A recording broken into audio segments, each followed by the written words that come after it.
आइए रुक करते हैं खबरों की ओर।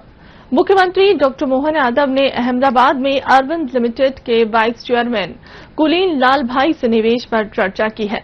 इस दौरान मुख्यमंत्री डॉक्टर मोहन यादव ने कहा कि गुजरात के साथ मध्य प्रदेश के संबंधों को और प्रगाढ़ करते हुए अरविंद समूह द्वारा मध्य प्रदेश की अपनी इकाई स्थापित की जा रही है। प्रधानमंत्री नरेंद्र मोदी की परिकल्पना के अनुरूप पीएम मित्र पार्क में अगले वर्ष तक उत्पादन प्रारंभ करने का लक्ष्य है। इससे प्रदेश के युवाओं के लिए रोजगार के नए अवसर सुसज्जित होंगे। मुख्यमंत्री डॉक्टर मोहन यादव ने कहा कि अरविंद समूह द्वारा 3 स्थानों पर अपनी इकाइयां स्थापित की जा रही हैं। इनमें देवास के निकट बरलाई, धार स्थित पीएम मित्र पार्क और इंदौर का बेटमा शामिल है। कंपनी इन स्थानों के साथ साथ अन्य क्षेत्रों में भी कार्य कर रही है। इन औद्योगिक गतिविधियों के विस्तार से प्रदेश में रोजगार के अवसर बढ़ेंगे और युवाओं को लाभ मिलेगा। इस दौरान मध्य प्रदेश में कंपनी के प्रस्तावित निवेश, पीएम मित्र पार्क में उद्योग की स्थापना, रोजगार सृजन, वस्त्र और परिधान क्षेत्र में निवेश, औद्योगिक क्षेत्र में जल के पुनः उपयोग और सेहस 2028 के लिए आधुनिक संचार व्यवस्था सहित विभिन्न विषयों पर विचार विमर्श हुआ।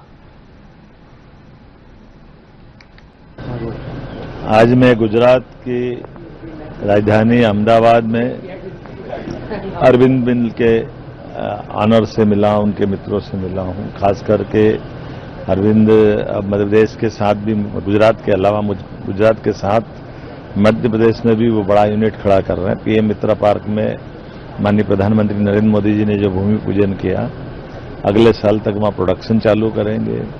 हमारे राज्य के युवाओं को रोजगार की दृष्टि से भी इनकी अपनी 3 जगह यूनिट आ रही, बरलाई देवास के पास, पीएम मित्रा पार्क और बेटमा में, और भी बहुत सारे सेक्टर में अरविंद ग्रुप काम करता है। उम्मीद करेंगे अरविंद ग्रुप के इन कामों के कारण से हमारे दोनों राज्यों के बीच भी संबंध प्रगाढ़ होंगे। इसके अलावा राज्य के युवाओं को रोजगार दिलाने की दृष्टि से और हमारी सरकार को निवेश, और निवेश के बाद सरकार को जो उद्योग के माध्यम से टैक्स मिलता है, उसके आधार पर राज्य के विकास के लिए बड़ी पूंजी मिलेगी। मेरी अपनी ओर से बधाई। देश के अंदर हमने ये निर्णय किया कि अनुराग पनीर को हम इसको हतोत्साहित करेंगे, इस पर प्रतिबंध लगाएंगे। ये जैसा बाकी राज्यों के साथ ध्यान में आया है कि हमारे यहाँ प्राकृतिक रूप से जो दूध के उत्पाद है, उनकी शुद्धता के बलबूते पर हम अपने राज्य की पहचान बनाएंगे। दूध का उत्पादन बढ़ाने की दिशा में हम आगे चल रहे हैं, लेकिन किसी प्रकार की इस प्रकार की गतिविधियों को हम बढ़ावा नहीं देंगे।